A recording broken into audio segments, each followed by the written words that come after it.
Hello friends, আসসালামু আলাইকুম। তানজিলাস creation চ্যানেলে আপনাদের সবাইকে ওয়েলকাম। আজকে আমি যাব দোসা খেতে। আপনাদেরকেও দেখাবো যে পাবনায় কোথায় দোসা পাওয়া যায়। তো চলুন আমার সাথে।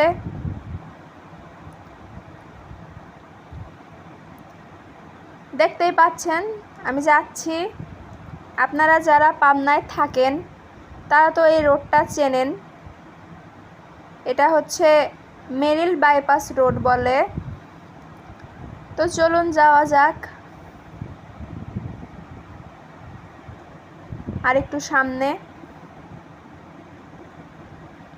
চলে আসলাম আমি মনসুর আলী কলেজে। সবাই তো আপনারা মনসুর আলী কলেজ চেনেন। এই মনসুর আলী কলেজের ঠিক পাশেই আছে হচ্ছে একটা ধাবা। এই ধাবাতেই পাওয়া যায় দোসা। তো চলুন আমরা ধাবাতে যাই, দোসাটা ট্রাই করি। তো আপনাদেরকে আমি এই ধাবার এনভায়রনমেন্ট একটু দেখাই। নর্মাল ধাবা যেরকম হয় এটাও সেরকম নর্মাল এনভায়রনমেন্ট। তো এখানে আমাকে দোসা দিয়ে দিছে। এখানে দোসার সাথে কি কি দিছে আপনাদের দেখাই। এখানে দোসার সাথে আছে হচ্ছে টক দই, তার সাথে আছে হচ্ছে ঘুগনি, আর তার সাথে এখানে আছে আমের চাটনি আর চিকেন কারি। তো এখন আমি দোসাটা টেস্ট করব, টেস্ট করে আপনাদেরকে জানাবো যে এটা কেমন ছিল। তো আমি দোসাটা টেস্ট করলাম। দোসাটা খেতে মোটামুটি ভালোই ছিল। আর এই টক দইটা নর্মালি চিনি দিয়ে খেতে যেরকম লাগে সেরকমই ছিল। এই ঘুগনিটার টেস্টটা মোটামুটি ভালো ছিল।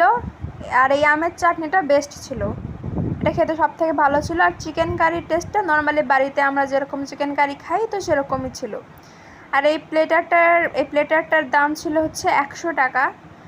তো এখানে রিভিউ দেওয়ার জন্য কিন্তু আমাকে কেউ কোনো পেমেন্ট করে নাই। আমি আপনাদের সুবিধার জন্য এই রিভিউটা দিলাম, আপনারা যাতে বুঝতে পারেন। আর লোকেশনটাও আপনাদেরকে দেখালাম যাতে আপনারা ইজিলি এখানে আসতে পারেন।